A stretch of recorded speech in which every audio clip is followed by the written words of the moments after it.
Getting to be that time of year again where I look back on 2025 and I tell you what my favorite guitars of the year were. Stick around.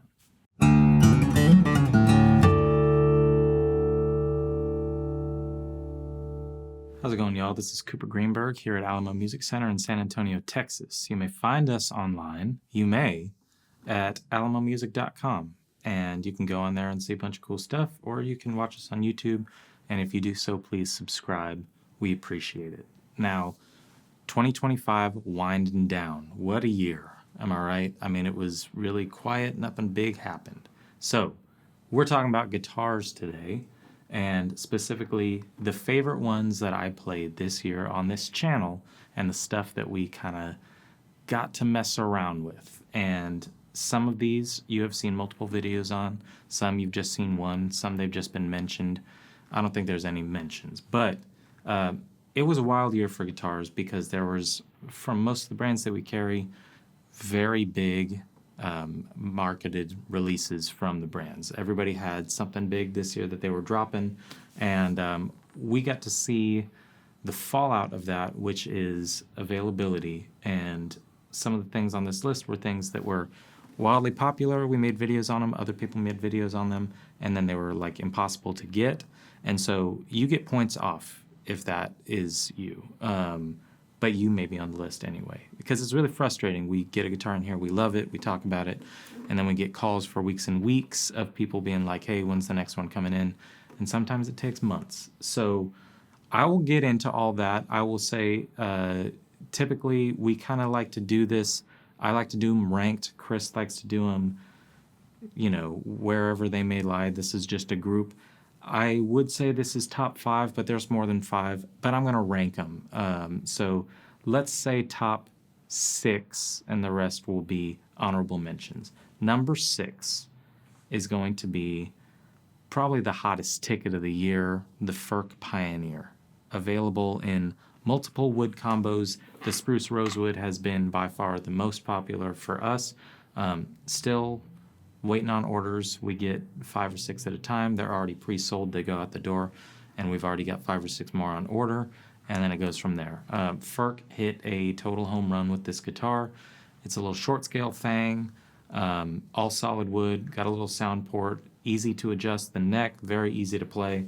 The Pioneer is one more kind of notch in Furch's belt in terms of becoming one of the big guys. They've been growing and growing and growing for good reason, and everybody dug the little Janes before. Now you get something about half the price in some cases. Not with a detachable neck, but you get a cutaway, and you get all the benefits of an all-solid wood kind of travel guitar, and they're fantastic. So take a listen to the Furch Pioneer.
Now, every year when I do my lists, it's primarily acoustic guitars, and that is okay, all right? There are a lot of acoustics that we get in here that I feel like have so many subtle nuances, and then sometimes I feel like I get electric fatigue. I love electric guitars, but there seems to be less variety and sometimes a bit of the old recycling, if you know what I'm saying.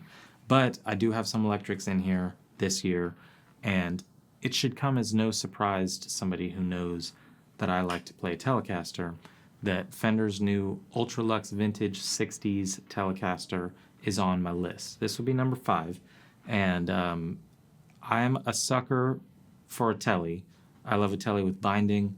I think it's really cool that they did something where they combined the elements of the Ultras and the Ultra Luxe with the American Vintage, so you get a more modern feeling and playing guitar, but it kind of gets rid of the two things that I had gripes about the most on the Ultras, which is the pickups and the finishes. So you get more of old school style finish. They got the new heirloom nitro finish on those.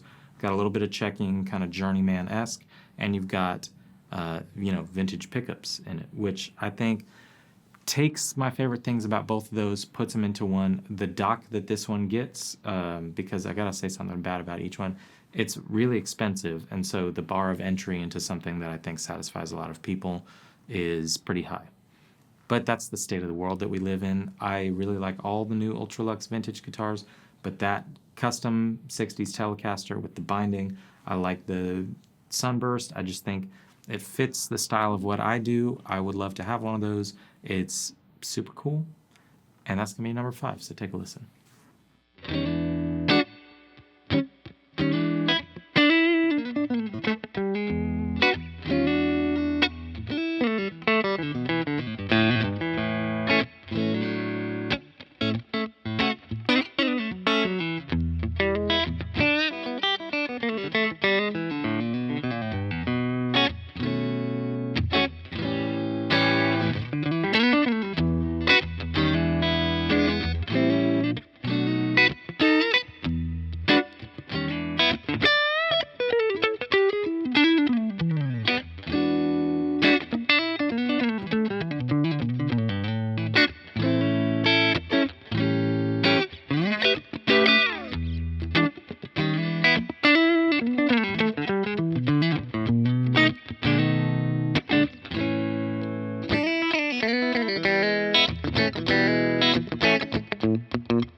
Let's keep the electric train rolling.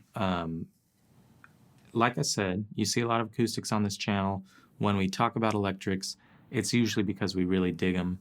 And we've been trying to do a lot more recently with what are some good beginner things, what's a good like kind of entry level electric, because I think that's a category that we focus very little on, or at least we have in a long time. We have old videos on this channel that still get a lot of views, but we've been trying to update because there's some newer stuff on the market. The other side of that is when we talk about electrics, it's usually really incredible high-end electric guitars, custom shops, stuff like that. Now, this is not a brand that's new for this year, but it was new to our store this year. We finally got into Powers Electric, and I got to go out there. I got to see the guitars. I got to see the factory. Obviously, it's at the Taylor factory, so I got to do Taylor stuff too. But Powers Electric is one of those brands that I feel like when people have come in and played it and actually put it in their hands, everybody falls in love with it. And it's got unique elements that take it away from every other electric that you're very familiar with and also that we talk about on the channel. So the Powers guitars, hollow body guitars made out of ash, nice maple tops on them, classic looking, but still unique finishes. And the best kind of part about all of them is the in-house boutique aspect when it comes to the hardware and the pickups and just the entire design. It is, yes, made in a very large factory, but it comes with a small boutique mindset, which I think is kind of what makes it stand out in the market. So Powers, I dig them. That's another guitar that I want. I don't have one, but we had some cool select tops. We've also had some, nice, more classic opaque finishes, some pearlescent type stuff. I think the Powers are killer, and I'm very excited to see where they go in 2026. But it's got to be on my list because they were just some of my favorites of the year, and I played multiple of them. The Powers Electric A-Type. Take a listen.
All right, this is number 3. It's a little bit of a cheat because it's not really a new guitar. It's not really a new series, and it's an umbrella, place on the list, but I have to do it, okay? So this year, the big story from Martin, there was a lot of nice artist models. There was some cool custom shop stuff. We'll get into that momentarily. But the tent pole of 2025 for Martin was the reintroduction, refresh of the Standard Series.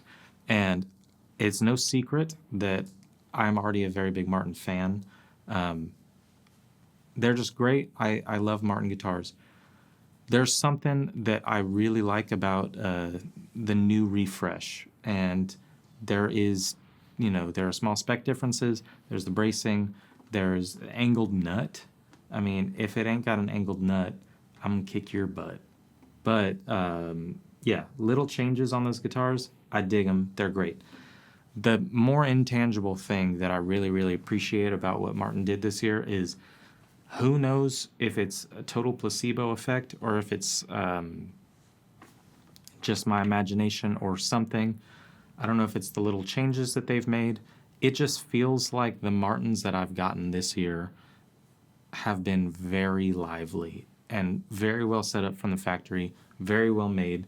It's a joy to play. And I already love the HD28. I love the D28. There was an interesting change there this year with the bracing that makes them very, very similar. I don't know about that. I don't know what the deal is. I love the introduction of the OM45 in the standard line. I love the 17 series. Everything Martin did this year, no flaws except maybe the biosphere. Just kidding. I think that's interesting and cool. But the thing is, the king is still the king. And so number 3 on this list, best guitar that I played all year, third best, it has got to be the 2025 HD28. They did a great job. They didn't change anything that people loved. They changed small things that get it closer to the golden era, which is what people love even more than the modern era. So HD28, 2025, incredible guitar. Everyone that I've played this year has been a great guitar. Take a listen.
I just have word from one of the officials down on the court that there was actually a tie for second place.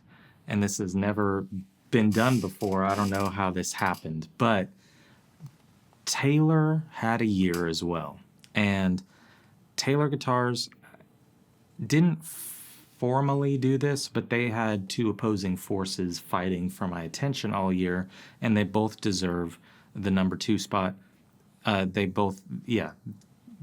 did 2 things this year, one of which is introduce the gold label guitars, and I do think that the 814E gold label is probably the best sounding guitar that Taylor makes right now. I think it's a really cool sort of new road that we're going to see more of in 2026, and I love that they've brought that down into lower price points with 500 and 700 series, and I do think that we're going to see more cool things. And I just love the gold label. I think that's Andy Power's next frontier. The neck design, different kind of body shape, different headstock. Aesthetically, they look great, but sonically, they are the best sounding guitar that Taylor makes. I think that they're great. So on one end, you got the 814E gold label. On the other end, my side quest this year has been all about dreadnoughts with Taylor. We did some really cool custom dreads, one of which was the like all master grade Koa, incredible guitar. I love that. I got to do the This or That Bob Taylor dreadnought, Sinker and Ebony. Love that guitar. But what I love more is that Bob Taylor is tweaking and in the lab and cooking up something tasty at all times. And I like that the platform for that we've seen this year has been the dreadnought. So the 810 Legacy, one of the best guitars that they make. Also, we got to see some different variations of it. We got to see different bracing patterns, a new taper, new depth. They took a really good dreadnought, made it better this year, so tied for the number 2 spot. You got the 814E gold label, and you've also got the new and improved somewhat, but still always been great, but now it's back and it's better than ever, 810E Legacy. Take a listen to both.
rapid fire honorable mention section.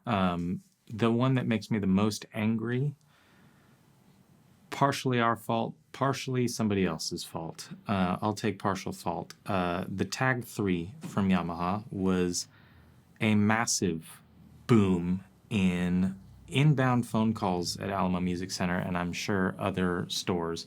The new Transacoustic generation with the looper, more effects built in. It's a really, really cool guitar, and I loved playing it. I had a really good time playing it before it was released. It was just neat. The thing that makes me angry is that we could not get enough of them, and we made a lot of people really upset. And so this is an apology video also, but yeah, the Tag 3, it's an incredible guitar. I hope that maybe this year at NAMM we see some other stuff using that technology. I think Yamaha now has, again, their next frontier ahead of them, because I think those were incredibly popular. They're still trickling in. I'm not kidding that I'm still getting a couple that were on order for people when they first got released. So hopefully the availability is a little bit better, and hopefully they do other stuff using that technology. That's honorable mention number 1. Honorable mention number 2 comes from another new brand. We got a few new brands this year. Powers Electric that I talked about, PRS guitars. I haven't had enough time with those to say if one's in the top 5. I'd say honorable mention, new, quick side note, new best in show under $500, which is the only affordable guitar on this list, is the PRS SECE 24. I do think that does deserve an honorable mention. That has become my new go-to recommendation in the store. So PRS, they do have some representation on here, and Larrivee. This is an honorable mention because we have not shot it yet, and it's probably going to be gone by the time that we would hopefully get an opportunity to. Maybe we'll get another one. I made a video about Larrivee small bodies earlier this year, parlor size guitars, single-O guitars, and we recently got a P09 with a very cool, very Larrivee headstock on it. Their inlay work is kind of second to none on acoustics. I really, especially, you know, for what is kind of a larger brand, but kind of that boutique mindset. So Larrivee deserves a spot on the list. That's my favorite that I've played so far from them this year. We haven't shot it, so it gets a honorable mention on here. A lot of good new brands in our store. Not brand new to the world, but we've been making the trades in the off season to get heavy hitters in the store. So we got PRS this year, we got Larrivee, we got Powers Electric. Those are all great.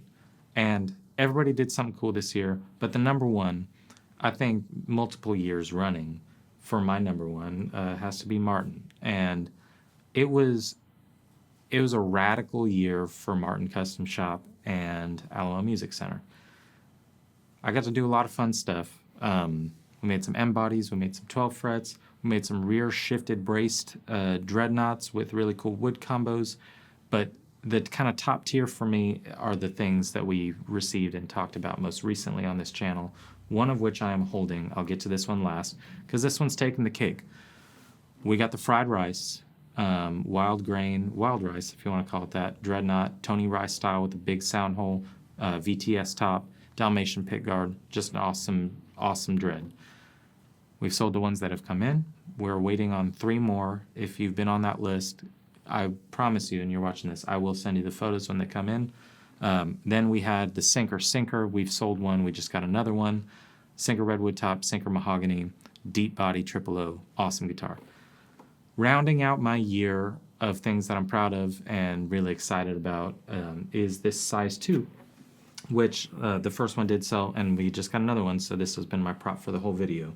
The reason that this one is cool, and if you didn't see the video on it, I will spare you the bloviation on why I love this guitar. But I love it, and I love all those Martin Customs because there are things Martin's willing to do, and they do them very, very well. So this is an old school shape, you know, from many moons ago. And yeah, you can go get a Project 91 for $150,000, or yeah, this is not a cheap guitar by any stretch of the means, but this is a size 2, predating all the modern guitar shapes that they do, and they still did it for us, and they do them in the custom shop, and you can get one.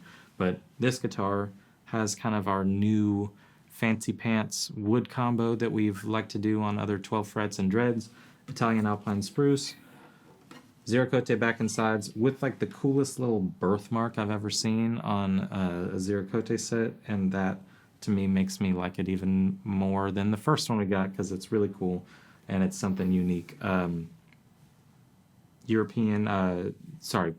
Flame maple binding, and of course Pale Moon Ebony, which is the most controversial aspect on the Martin subreddit and owners group that I participate in on Facebook. So love it or you hate it, this guitar is incredible. This is by my desk at all times since we've gotten it. The first one was, and now this one is, because I like to keep an eye on it and I also like to play it. So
this is really cool. Martin takes the cake for me this year. And please know, if you work for one of the other companies that was mentioned, there's no winners and losers, because any other day I could have picked somebody else. But this one is incredible. So Martin Custom takes the cake. Everything this year was great. If it was bad, we didn't shoot it. So I hope you liked it. I hope you had a great time watching the channel this year, because we got a lot of very fun stuff planned for next year. Thank you again. If you're interested in any of the guitars that were mentioned, you can find them on our website, unless they were one-offs or something. But if they were, we can make you something similar. And somebody get a size 2. It's really cool. You can find photos on our website, or you can call us. You can talk to us. We want to talk to you, and I would love to see what your favorites of the year were. Thank you for another fantastic year, Alamo Music Guitar Channel people, and those of you who watch. I really appreciate it. Chris appreciates it. And yeah, looking forward to next year. Have a great holiday season. We'll see you soon.